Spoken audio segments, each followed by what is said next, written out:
Well, welcome to UAS and Ask UAS. My name is Kathy Bowling. I'm the library manager, and I have Lana Clark, who's running the show tonight. A quick thing, you can get a library card at this library, which gives you access to our collection, which is different. We're an academic library. It's different from the public library. And it also gives you access to 3 million other titles across the state. So you can get on the catalog and put a hold on a title, and they will send it to us. We check it out to you. You bring it back, and we send it back. So it's easy peasy, and we encourage you to get a library card there free because it's a library. I'd like to introduce Dr. Ryan. James Ryan is the Assistant Professor of Writing and Communication. He got his Bachelor of Fine Arts in Creative Writing at the University of Maine at Farmington.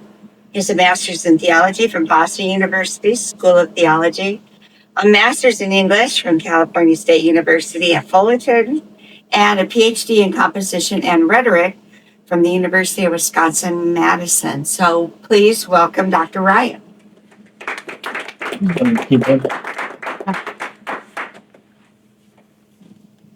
Thanks, everybody.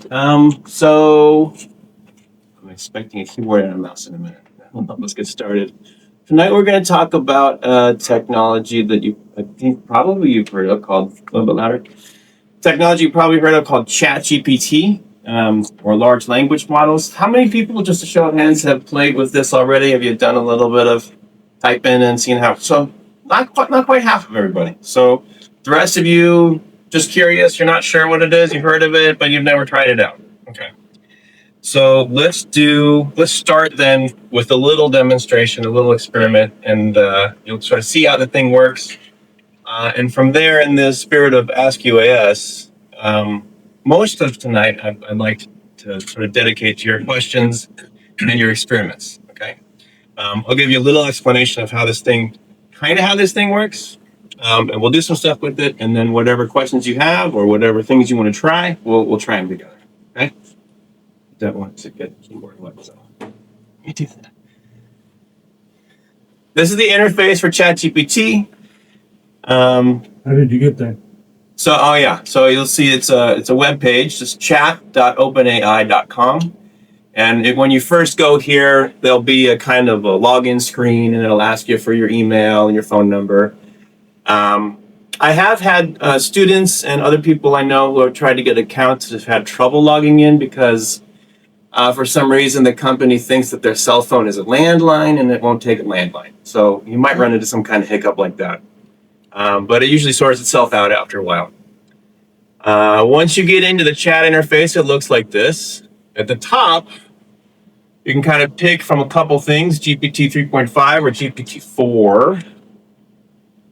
3 point, and it, like with most computer programs, the higher number is sort of the better model. So the latest and greatest is 4, but you have to sort of pay for an account to use the higher level of the model. Otherwise, it'd be work on 3.5. So let's just go ahead and use it, and we'll say, let's see, this. Write me a haiku about a dog in winter. Winter, you gotta watch my typing skills at work here too. And you get it right away pretty quickly, it writes you haiku, right? If you don't like that output, if you're like, well, you can do better, there's a little button down here called regenerate, and it'll write another one for you.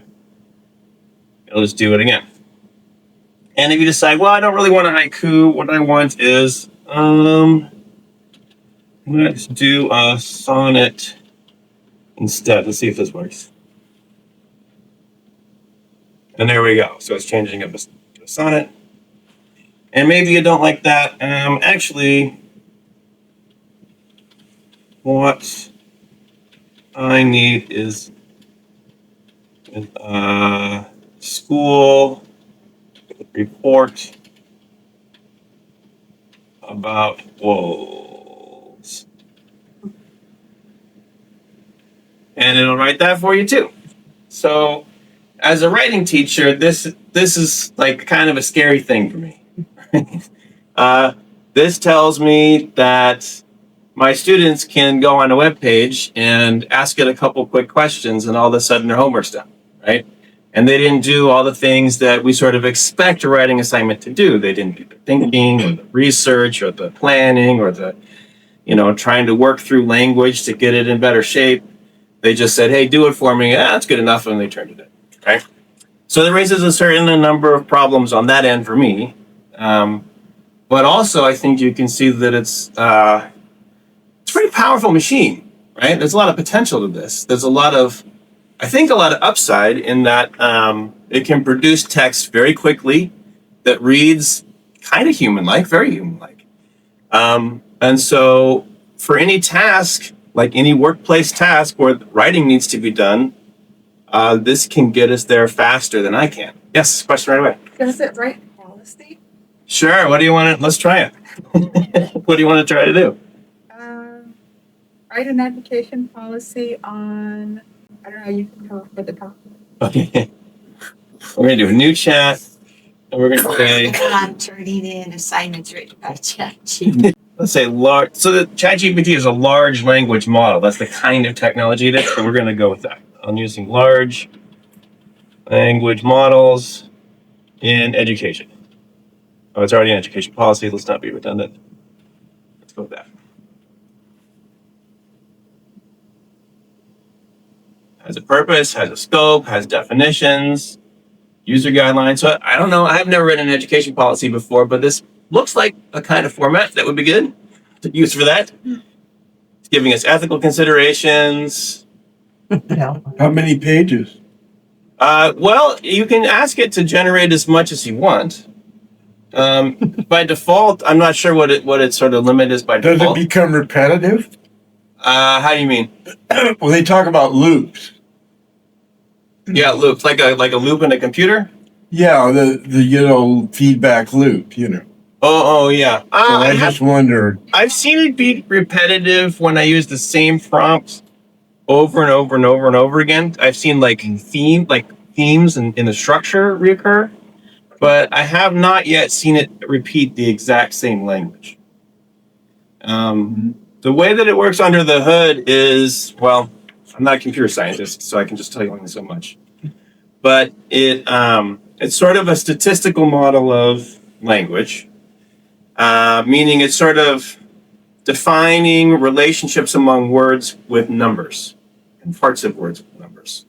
So when you give it a string of words, its job is to try to predict what the next words are going to be that fit that context by doing some math. Okay, so under the hood, if I said, my favorite animal is, and then ChatGPT, you do the rest, then it's going to do some math and it's going to say, well, dog is about 30% most likely to be next. Cat is about 25% most likely to be next. Zebra is about 15%. And it's going to run all these words and it's going to pick a top set of them, which is a variable you can define. And then it's going to sort of more or less randomly pick from among those top candidates. And that's another variable you can define. If it's a variable 0, then it's going to be always pick the top most likely one. And if it's closer to 1, then it's going to really randomly pick among those. And so you get kind of variations in the output because of that randomness. But it still sounds like it makes sense because of the consistency of its ability to map the relationships among words in the language. Does that make sense? Mm-hmm. Okay. So what database would it be entering to come up with that? Where is that information? That's a really good question, actually. The question is where is the information coming from that it's using to generate a report like this, right? And the question is it in a database?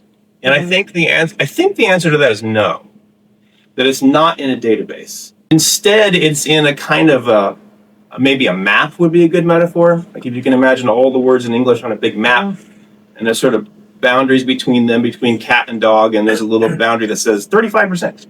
That's the next most likely word. So it's not saving all the information, all the language. It's just when you feed it an example of language, it takes that, turns it into math, and then adjusts its numbers to say, oh, here's an example of cat and dog being used together a lot. So let me maybe change my numbers about the relationship between cat and dog. So it's not really remembering the exact words, I don't think, although there have been examples of it doing that. But it's more remembering the fact of how those words are associated with each other, if that makes sense. Yeah. And then how did that get set up, the math? Yeah. In the first place, now we're way into computer science. Somebody built a thing called a transformer, which is a kind of computing technology. Machine learning is kind of the broader field that does this kind of stuff. You know, how do we create computers that can kind of learn when you give it examples of stuff? So it's one of those. It's a computer that can learn when you give it examples of stuff. How it does that, I would need a different PhD to tell you. Yeah. Can it do language translation? Yep, I can. You want to try? That is something else. Wow. We can do one. Right there, they just hit a home run with that one. Say hello, it's I'll Matt. guarantee you. Every court in the world would want to have that. Yeah, I do think eventually, I don't know. Like Tesla, I just saw that. Yeah. That's why all the excitement. It's like Tesla and the electric cars. It's beauty. It can do translation among languages. Yeah. And it can do translation, for example, like between English and Spanish, but it And can look at the also... ones with different alphabets, like Vietnamese or Thai. I don't know. That's a good question. I think it does. Yeah, pretty sure. Say hello in...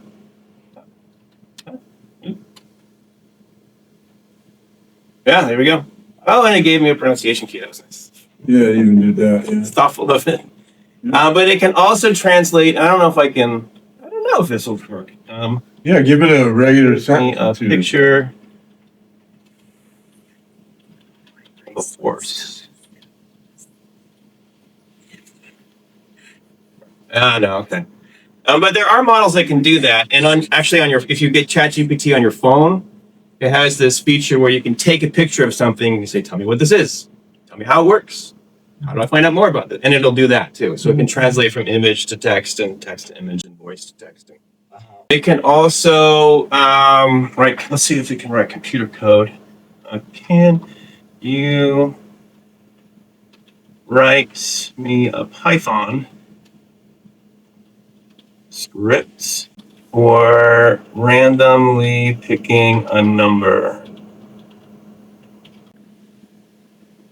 Yes, it can. Import random. It's pretty simple. Oh no, here we go. So I don't know. My son is in computer science. He knows how to write code and stuff. I don't know. I don't even know if this is right or not, or if it would run. But it can do that. And then it can also we can translate back. Can you explain to me in plain language how the code works? And it's going to give me step by step, like the code steps that it goes through. I used a certain Hypon code. Did you? Python is like computer Python, language. Yeah. Okay. Yeah. So now it's teaching me how to do this. So if I did want to learn how to code, and I could go to GitHub or wherever else people post their code, I could take it, paste it in here, say, "Hey, explain this to me. Teach me how to do something like this," and it would start teaching. So I think it's interesting is if you ask it questions, and I haven't tried this, related to morality. Okay. For example, is physician-assisted suicide wrong for society? I'm AID and can't. Can you, and then I guess if you put regenerate, does it give you different answers? Because there's a certain randomness to the responses. Like if you ask it a moral question or something related to ethics, you keep asking it, can you actually get the right answer that you want? Right. Okay. Before I hit go on this, I want to talk about that a little bit because it's a really interesting question. The question, if it didn't get picked up on the mics, is what if we start asking it moral questions? How is it going to decide that? If we regenerate, is it going to come up with a different moral position? And what's going on there? So I'm interested to see what it does. I don't know what it's going to do. But I do know that there's a kind of a new or emerging field of research which investigates the bias of different large language models. So they've found that ChatGPT has a certain political bias, and so do some of the other large language models. And you can kind of run certain tests and compare these biases. And one of them is you can sort of say questions like this and ask a bunch of different models and then see what their output is. Do it a number of times and see like, okay, well, ChatGPT seems to always think, yeah, it's great. And the Llama model by Facebook is like really against it or something. You might find that kind of differentiation, right? And why would that be the case? That's because these models are trained on different sets of data. So imagine for a minute a computer that was capable of learning all the language, but had not yet seen any language. And your job is to give it examples, like trillions of examples of language, and then it's going to learn from that. And maybe you have two of these things, and one of them you give everything that's ever been posted on Facebook, and the other one you give every book that's ever been scanned into a computer. They're going to have different perspectives on life. They're going to use language in different ways. They're going to have different ideas and ways of expressing themselves, right? So, and you'll see the different biases in those data sets. So let's see. Is it English dominant, as in it wouldn't pull French literature, for instance? That's a really good question.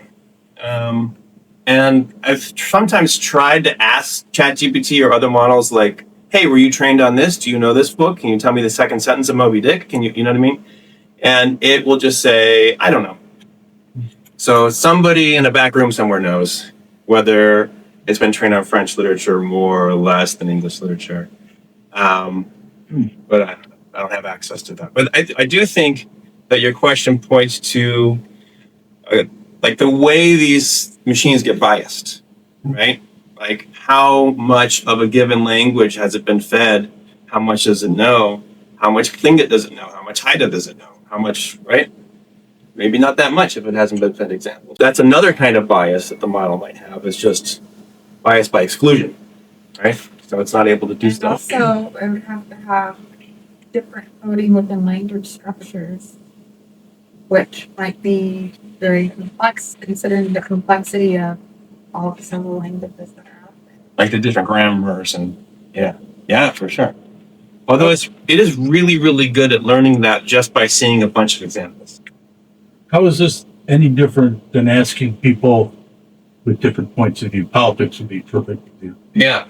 Ask it perhaps a left-leaning question, ask another person a right-leaning question. Yeah. How is this any different than that? I don't know if it is. I mean, there's another instance. How is this any different than the way people's brains work? Right? I don't know the answer to that. It's this kind of technology is in some ways modeled after the way that human brains work. There's a question of if or when these things will ever become actually conscious instead of just appearing like they are. We're into weird philosophical territory there. Yes. Thinking about worldview, this is English. Does it operate in Russian? Maybe. Yeah. Do you know how? Can you type Russian? Can you? No. Okay. Does anybody? Can anybody? I wouldn't know how to input Russian, but if I could, then we. A couple extras. Oh, yeah. I used to know the alphabet. It's like Greek. Let's before I start playing with that, let's look at what it said about Bill's question here. It looks like it just gave us some pros and cons. Yeah, it did. It played And safe. then it Yeah. also gave you cautions Oh yeah. and see your provider. So it got itself out of the situation. Spineless. Yeah. Come on, ChatGPT. Tell me what you really But think. it was good information. Yeah. There's something going on here which is a little bit different than what I've described so far. When I said that if you ask it what's your favorite animal, or my favorite animal is blank, the response I was talking about is the underlying technology, the GPT part, which is generative pre-trained transformer. Okay. Pre-trained what? Generative pre-trained transformer. Transformer is the thing that's doing all the stuff. I don't know what it does. It's the computer code that's mapped like the human mind. Pre-trained means they already fed it trillions of examples of human language. And generative means that it's capable of doing this kind of stuff. It can produce its own. How did they feed it?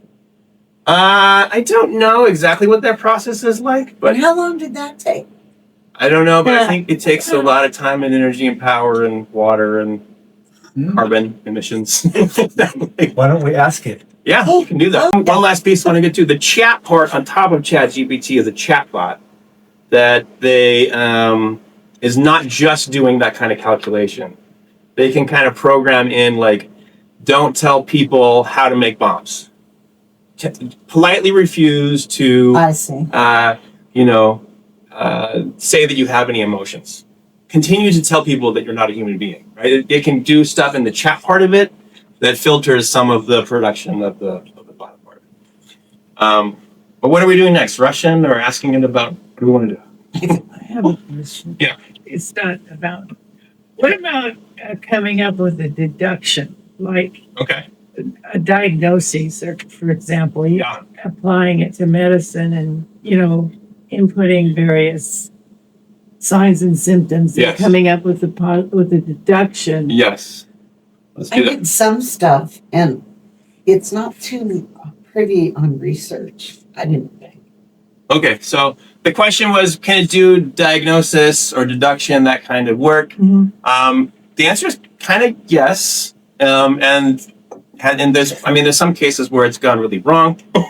Yeah. And there's some cases where it's gone really, really well. Like people have had symptoms for years, no doctor could diagnose, and all of a sudden GPT does the miracle thing. So it's unclear to me how good it does. I'm going to go to GPT-4 and I'm going to pick browse with Bing. This enables it to like search the internet when it's looking for answers to stuff. So let's do that. This is Microsoft, I think. Yeah. They put lots of money into this. Okay, and we want to say, hey, I have a cough and a fever. Can you diagnose my illness?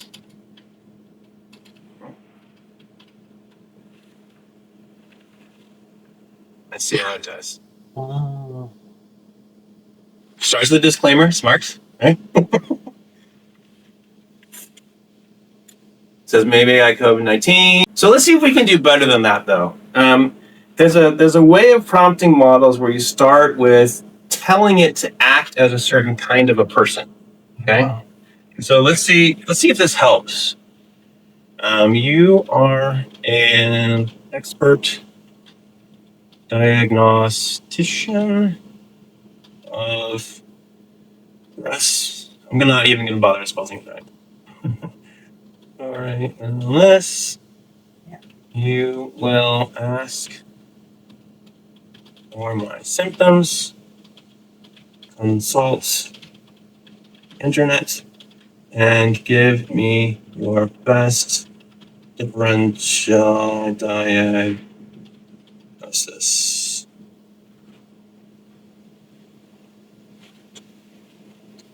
It's not going to do it? No. Boo. Okay. But this is the thing I just did is what we call prompt engineering. It's like I didn't get the result I wanted. Let's try some different techniques to see if we can get a different output from the model. I do think that if we spent some time on it, we could probably, or if we did a little Googling, we could find somebody who was like, this is how you get ChatGPT to diagnose stuff for you. So there is a bit of an art to figuring out how to get the model to do what you want it to do, even though like the chat part is blocking some of that stuff, probably because someone said, hey, we're going to get in trouble here. Somebody's going to take the wrong stuff and then we're toast, right? We don't want 100 million lawsuits about you told me to drink bleach, right? We don't want that. I wanted you to ask it the ivermectin chip code. Want to know the answer? Okay, let's do it. I just want to clarify something. You said that the answers were based on like a type of code right? So it's actually like you said, computer generated Yeah. kind of, what is it called then? Yeah, I guess each word is computer generated based on code that helps determine what the next word is. Yeah, right. Yeah. So that's probably like the most important thing to consider when choosing to ask it, especially like a medical question. Yes. And also where like is it considering Eastern or Western medicine? Yeah. And what different theories like probably I guess it would choose words based on the dominant opinions within the region of where you're asking from. Yeah. Things like that. Right. Wow. Yeah, right. Yeah. 100%. So the comment is that one of the most important things to keep in mind is when asking this for any kind of information is it's just kind of making things up based on what it understands about how words work, right? It's not actually a doctor. Like we should put a noun here. Oh, this Yeah. is where Right. Yeah, if you've ever played Mad Libs, it's kind of doing Mad Libs. It's kind of filling in the blanks and putting up words, and it can't not give you an answer. So when you ask it to do something, it will do it, even if it's wrong, even if it's a lie, even if it's right. It's going to put language here because that's its job. Well, you could just like Google ivermectin and COVID and get pretty much the same thing as Right. what this is getting right here. Yeah, in fact, it did that for us, right? Oh, it did? Well, so you can see here it says finish browsing. I don't know if you saw that when we were talking about other stuff, but it sort of ran the browse with Bing for a little while, and it did the Google search for us, and now here's its summary of what it found. Yeah. And it looks like it tried not to take too hard a stance. So you can when you're doing your bias research, you can sort of weigh that into the powerful stuff. Weird technology, not the way computers usually work. I had a friend in BC that he was a court translator because they speak French. Yeah, it's a bilingual country. Yeah, and he was educated in England, but he was making good wages doing that. Yeah, and this thing does that, doesn't it? Yeah, it does. And you're taking us into the territory of, is this going to steal jobs? That's already been talked about with a lot of things. Self-driving cars and all kinds of stuff. Over-the-road trucking could be completely replaced. Yep. Well, I also asked it if it to grade a student paper, and it did a better job than me. So I'm in hot water too. Wow. You got a question too?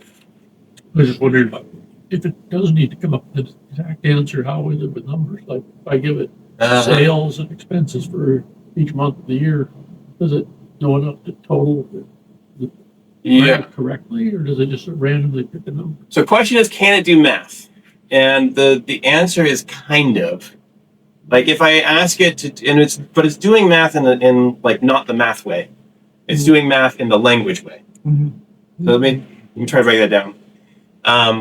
If you say 2 plus 2 is, and you give it to the model, it will just sort of run through all it's what are the relationships that I know about words like that, and it will say, oh, usually when I see this, it says 4. So it says 4, and you go, wow, it did the math, but it didn't do the math. It just sort of told you what it heard the answer was, the most times. So if you need something more complicated, like you're talking about, like can it balance the books and can it, do the, help me with my spreadsheet or something like that, maybe. But what it's going to do is make guesses based on what it has seen before. And so it's probably not going to give you the exact math that you want. There's a couple ways to get around that.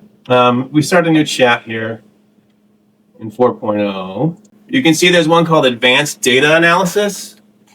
That's a little bit better at like taking data like spreadsheets and stuff and talking to you about what's in them. So it can do some of that. There's another thing here called plugins, which gives you access to a menu of currently no plugins in beta. So and it gives you sort of a list of a bunch of things that you could use. Wolfram is the one that I would use, access to computation, math, curated knowledge. So I would want it to be in conversation with a different kind of program that can do math, right? And then it can say, wait a minute, let me ask the math guy. Okay, now here it is in plain language, or here it is. Some people have worked with it to try to get it to be better at doing math the language way, by asking it to think through and describe each of the steps in a math problem and then to solve the problem. And that seems to make it not 100% accurate, but more accurate, because I don't know why. Because it's thinking or something. I don't know. That's one of the weird mysteries of how these models work. It's a great question, though, because it'd be a great application. Yeah. I'm not sure what I'm asking here, Sure. so bear with me, but say not Google search, but say Wikipedia. Wikipedia kind of is an old school way of generating content because people put it in. Yeah, that's true. And this is content because the machines figured out how to extrapolate stuff out of words. Yes. Exactly. People right. told it how to extrapolate. Huh? People told it to extrapolate things out of words. That's true. There's still a human in the loop. Yeah. Right. Yeah. So. And they had to get math behind there. They had to have gotten extensively math behind there to draw these things in together. But yeah, for sure. Like behind all the language interfaces, it's all math, right? All math that I will never understand. Mm-hmm. Yeah. But you're right that like this is kind of a paradigm shift, or this is some kind of new thing where we used to crowdsource. Wikipedia is a crowdsourced platform. Information and text generation is coming from just a bunch of people putting their heads together. And this is like The next generation. The next- 36. yeah, right. It's just a really weird, different paradigm about how content is going to be produced, right? Which is like, it sampled everything everybody ever wrote and then kind of guessed at what the next thing is based on what you wanted. So it's weird. Let's tell you, but it is a weird and new, different thing. Yeah. Yeah. You, as a professor, what is your overview? Yeah. Like everybody I talk to that's my age just is like so blanket statement. I want to have nothing to do. And I'm Yeah. like, wow. Yeah. There's good Yeah. here. And didn't we say that from all generations back? As soon as something new came on the scene, Yep. Yep. And it's already there. what is I the mean, problem? everywhere. Yeah, there's a lot. So what's my take as a professor, and then what about this resistance to stuff, right? My take as a professor is it's scary and weird and powerful and interesting, and I can't not teach my students about it, right? If they're not using it now, then in 5 years, they'll all be using it, right? So I have to stay on top of this. I need to know how to do it. And in the workforce, I assume that this is going to become a thing. This will be a handy tool to have if you're going into some kind of job that generates texts, and writing is everywhere in every profession now. So I think my students need to know how this works and need to know what its limitations are. So they don't this is a new information literacy issue, right? We already have problems teaching people the internet isn't always real. Right? Now we also have to teach them that this isn't always real, right? We have to, and if they know how it works and how to use it, and maybe how to get more reliable output, but what they need to check and when, that's important knowledge for writing class to be teaching these days, I think. Yeah.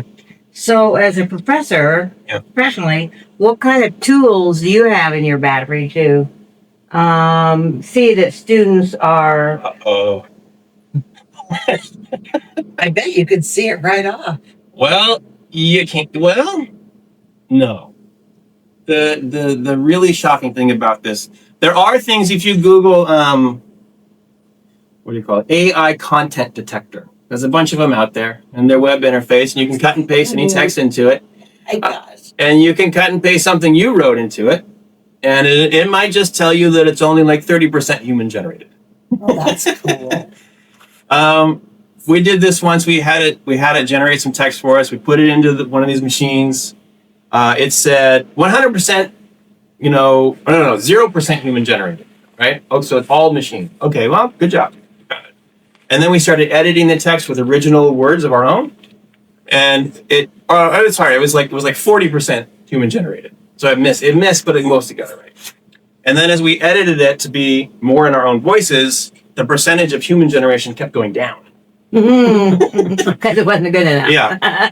And then we just generated something, it caught it, and we said, okay, rewrite this so that it won't be caught by an AI content detector. I said, sure. And then it couldn't catch it. So they're unreliable, they're easy to dodge. There's not really a guarantee, like a silver bullet to say this student used ChatGPT or this student used a large language model. Don't tell anybody that. But there's not a great way to tell, unless somewhere in their text it says, as a large language model, my opinion of this, which they'll sometimes do, right? There's tells like that. And if you work with ChatGPT long enough and you sort of get used to its like vanilla output, you don't ask it to do any kind of different style or anything, you can kind of hear it in prose. There's sort of a voice or something. There's the ChatGPT voice. You can kind of, enough to say like, hey, this sort of feels like maybe you used a large language model, but it's still a conversation. And not enough that you could ever prove beyond shadow of a doubt that the student did that, right? Which is a hard place to be in as a professor. I think it's an equally hard place to be in as a student right now. Yeah. Because a lot of teachers are like, if you use this, if I catch you, F in the class, kicked out of the university, burning at the stake, right? And there's no, there's stories. There was a story in Texas where a professor asked ChatGPT, hey, did this student use you to, and it always said yes, no matter what he gave it. Oh yeah, I wrote that. And so he failed his entire class, and a bunch of them couldn't graduate but it was all wrong. It was all hallucinated. So to be a student right now is to be in this high-risk situation where you can even not be cheating, but I'd be at really high risk for being accused of cheating in a way that you also can't prove that you. How am I going to prove that I'm not a computer? It's like a new anxiety for students. I'm sure that it's the same percentage of students that were plagiarizing would be the percentage of students that are would attempt to plagiarize through this type of software, right? Back in our So day. the professor should have considered that in his decisions. Yeah, you definitely have to think about it. I mean, we're going to do a little workshop on syllabus policies here at some point, but what do we even do? What's the right thing to say in a syllabus about this stuff? Well, don't you have, once you get to know your students, they have a voice. That's You know what I true. mean? And you can pick that up. That's true. If somebody's writing suddenly gets really, really good, or like really, really language model soundy, then there's at least a grounds for a conversation, right? In my experience with when I have in the past when I've caught students plagiarizing, I've caught a few who were like, oh, I thought I could get away with it, right? But most of them don't even know that they've done it. They think that they're supposed to use sources and quote sources, and so they just take stuff from sources and put it in their paper. Yeah.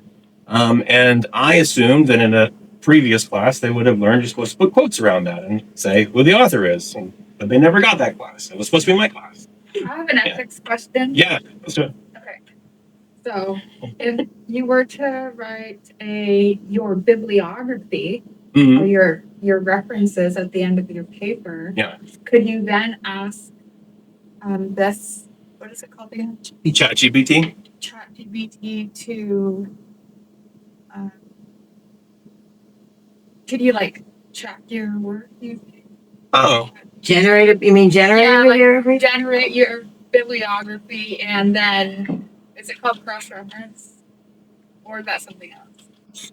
My works cited page in MLA formats. Yeah, I've seen Like this ChatGPT when you ask it to do a report Yeah. with the works cited page, and it will give false, Yeah. authors. Here's a made-up name of a journal, Oh, okay. pages. So Yeah. it will give citations. Yes. But It's just pull them out of the air. They'll be fake, but they'll be in perfect MLA format. Yeah.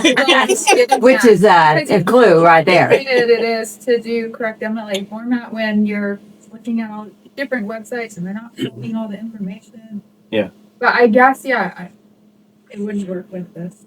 So I mean, you can't. I mean, I just asked it if it was capable of formatting it in MLA, and it said, "Of course I can," and it can. So if I gave it this information, author, title, container, blah blah blah, and it's even using the language of the new MLA style guide. What's the container is like a new thing. Then it will generate the citation forming in the proper format. So it can do that work, but if I ask it to, write a report, quoting sources and citing those sources, it will do something that looks like that, but doesn't actually use real sources. So I have to come up with the sources and the information, and then ask it to do this work, and it will. But there's actually better machines than this for doing that kind of stuff. Yeah. Just an interesting observation. You're a C student. Yeah. Written a C paper. Yeah. You said that it did a better job of giving a student feedback and corrections on the paper than you did. Yeah. So it's pretty easy to turn your C paper into an A paper. Yeah. Right? Just by plugging it in there and getting feedback, and then you know what to look for. Yeah. This is kind of where my brain is going to, Bill. Is like, okay, I've got students that, like in an early writing class, and they're writing, at a reasonable level that I can feel confident to learn something and go on to another class. But why not also? They're getting feedback from their peers. They're getting feedback from me. They're getting feedback from the writing lab. Why not also let them get feedback from something like this? Enter the following prompt into ChatGPT, and then upload your paper and see what it says. And hit regenerate a couple times to get a slightly different opinion. And then just, take that into consideration. Why not? Yeah, there's no plagiarism there. Right. All they've done is gotten feedback from a really good tutor. Yeah. Yeah. Yeah, I think that's a real value. And, In my experience, people that plagiarize don't put that kind of effort or thought into it to begin with. So, right. yeah. Yeah, they wouldn't do that. Yeah. You can also, I've done stuff where I've been like, hey, I need to write a stupid paper for my stupid English class. Can you help me come up with an idea? And then it's like, sure. and it asks let's just try it. Let's just do it just like that. Hey, I need to come up with an idea. Oh boy. For my paper in English.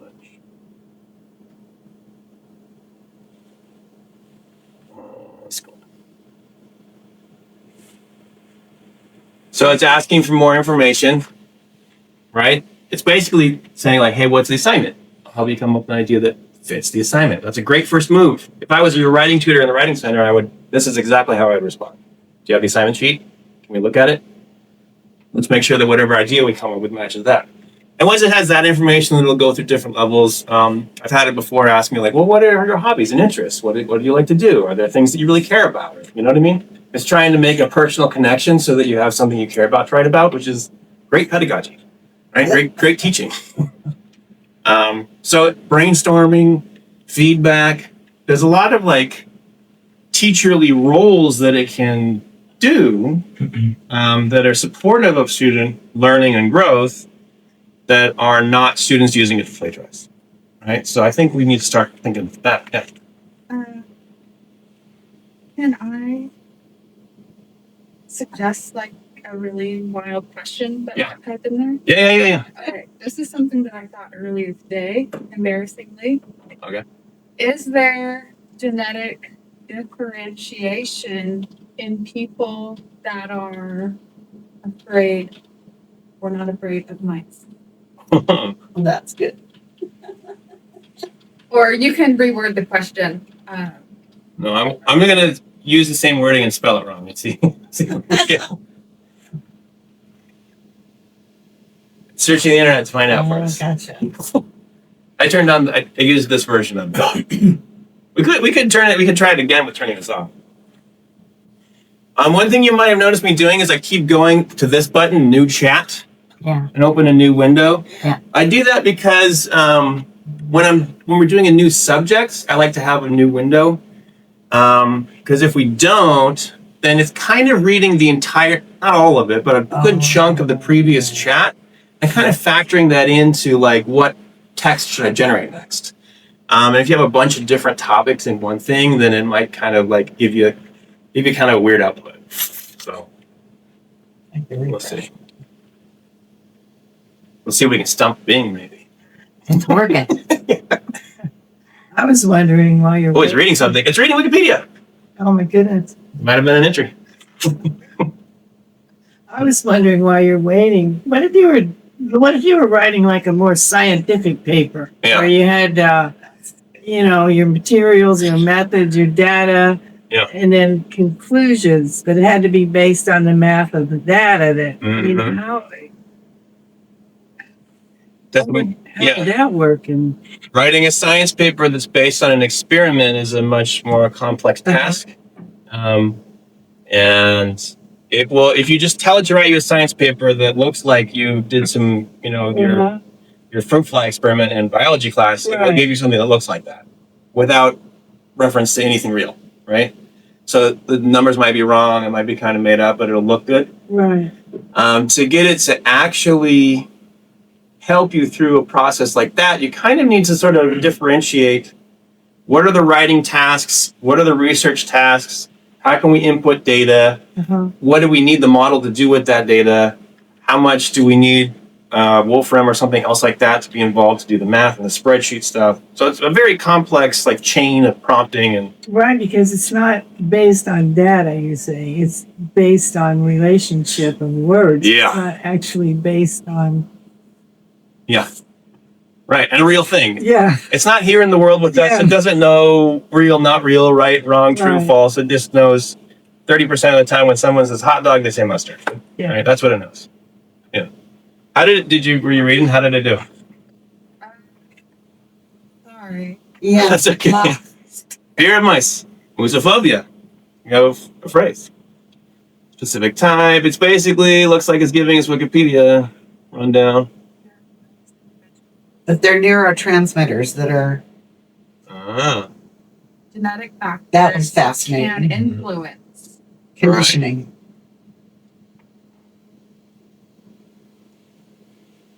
I spent time with a group of people in a region, and they were all terrified of mice. Huh. And they were in a really pristine, clean, beautiful area. Yeah.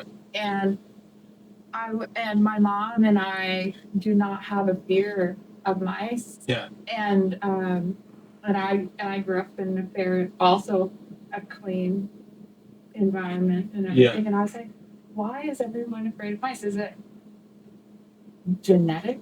Yeah. I was so Could be cultural. Could be genetic. wondering, yeah, is it cultural? Is it what influenced these like brave, strong, tough people like Yeah. scream Be afraid of mice. Yeah. It was a mouse that entered. It is a good question. The conditioning changes the neurotransmitters, would then impact the genetic component. Yes. And it kind of alludes to that in this. But they would change your question to spiders or snakes. Yeah. And Ooh, look what it did. So it's obviously not a clear answer or like a scientific consensus or something, or at least it couldn't find one. It didn't say, oh yeah, it's determined by X, Y, and Z genes or whatever. So it's giving us a complex answer. And it's also giving us these really interesting footnotes, right? It gave us citations that are web pages. Let's just see one of these. Huh.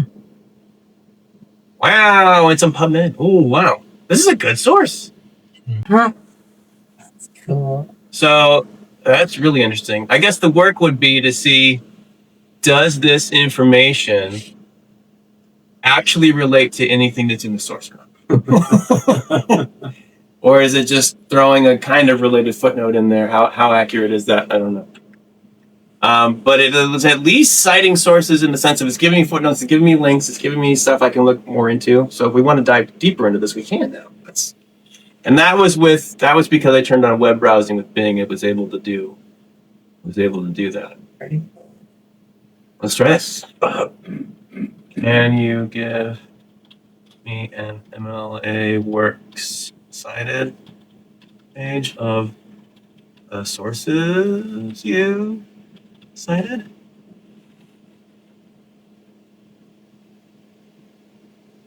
Okay, it's getting scarier for me. Oh, it's going into code. That's weird. Oh, is it because of this? Is that why? I've had this before where it starts giving text output as if it were computer code. And like, I kind of hate that. I don't know why. It bothers me that it's in a box. So sometimes I have to say plain text or plain language or something like that. See what I can. But you can still copy paste from here.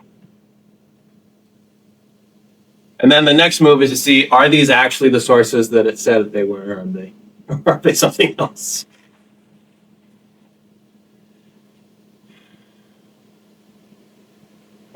Yeah.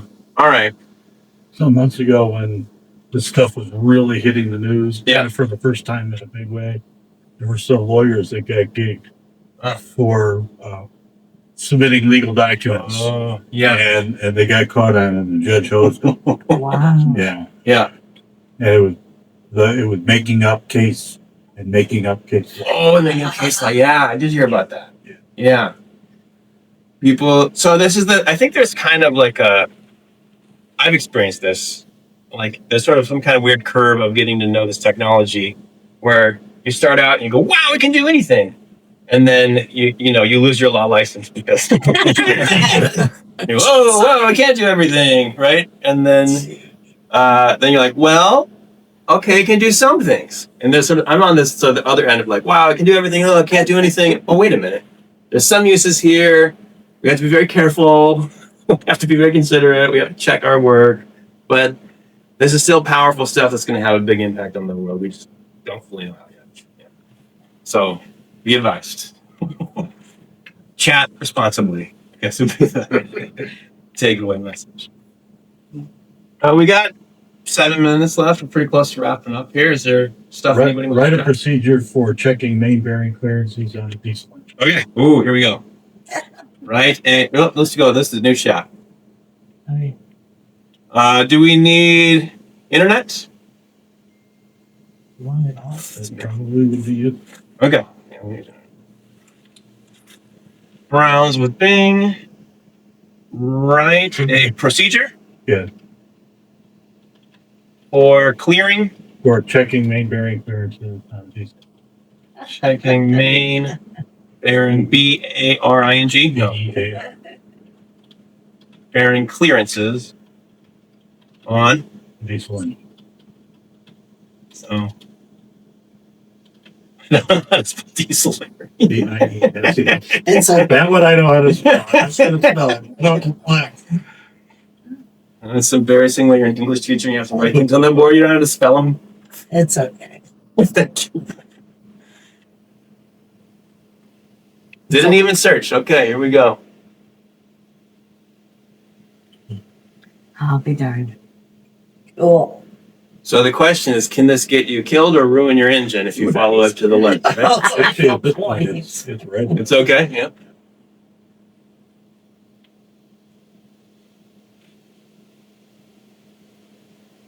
Although I do think we're in the next 5 to 10 years, someone will die because they did what this thing did.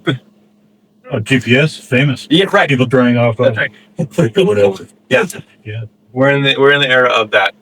There was a supermarket in New Zealand that implemented like a recipe generator, and it told people to mix ammonia and bleach for sparkling health water. Wow. This is exactly right. Everything is doing. Everything's good. Okay. Wow. That being That's said, amazing. that's not rocket science. I mean, this is a well-trodden stuff. Right. Okay. So we probably had a bunch of examples of this to base this up on. When you get into something a little more rare, maybe it's going to be a little more faulty, right? Although just a quick scan said that everything that's in there is right. So Yeah. cool. Yeah, right order. A plus. That's missing though, isn't there? What's that? Like, isn't there a lot that's missing, like torque specs and stuff like that, that you'd still need to know to do it? Like, I think it mentioned get the manual. oh, okay. I think it's. Get the manual. They could have just said that. Get the manual and figure it. Approved. Approved. There it is. Yes. I think it's mentioned record. Yeah, okay. Pretty good though. So I'm not gonna fix my car this week. But it seems like somebody could, right? It does say torque. Well, yeah, we do it on specifications. YouTube all the time. That's tricky. Yeah. Thinking they're right. Yeah, put YouTube out of business. Oh yeah, right. Eventually, I Not mean, even close. yeah, Well, so thinking in the future, right. someday, like right now, it won't give you images. But what if someday it'll make, because there's AI images. So Right. you can and maybe ask it to draw images for you. Well, if it could do images, maybe at some point it could do video. Yep. So Right. if you need like create a 5-minute long video tutorial, Yeah. so I can better understand the bearing clearance on my diesel engine, it'll create a video that'll show up. You're 100% correct. Yeah. Could be. I mean, why not, right? Yeah. Eventually, I think you'll be able to take your phone, shoot a live video, and say, "Something wrong in the engine over here," and it'll go, "Oh, that's your blah blah blah blah." And then it'll say, "And here's a video tutorial for how to make it." Right? Generated custom for you. The future's weird. The technology is going to be. I do think that this is like as big as the internet was. This is like I remember when the internet came out. And it was new, and people said it's the information revolution, just like the industrial revolution. It's going to change everything about our lives. But at the time, like it was faster to go to the library card catalog and look it up than it was to actually type something in Netscape. Right? Well, there was Web 1, and then there was Web 2, and everybody was like, Yeah, right. It got better and better, and all of a sudden now it is everything. Now it's in our pockets. Now it's how we relate to people. Now it's how my son is dating. Right now it's how everything is happening these days. How do you find your way to a new place? You don't get out the map. You get on your phone. So this is going to be like that. And we're right now in the age of like, oh, that's cute, weird, scary, interesting, problematic for English teachers. But 5-10 years, it'll be like the internet. It's ubiquitous. So, and it'll be very difficult to tell what's real and what's not anymore, and what was generated by a human and what was generated by a machine. Keep your thinking caps on. kind of like, the movie industry. Yeah. How that transformed Yeah. Yes. what we think we know. That's right. Yeah. Yeah. And I think just the same way that, I guess I'll wrap up with this because we're right about time. The way that the internet changed media, I mean, not people, cable still exists, but most people are streaming everything now, right? Yeah. The major seismic shift in the entertainment industry, and the writers are already striking, or just did already strike about this, right? We don't want to be replaced by generated material, and that's because they can see that coming, right? So I do think that the cultural shift is going to be big because of this technology in ways that are really hard to anticipate. So, fun. No fun. Yeah. Thanks everybody for coming, for your questions and experiments. Thank you.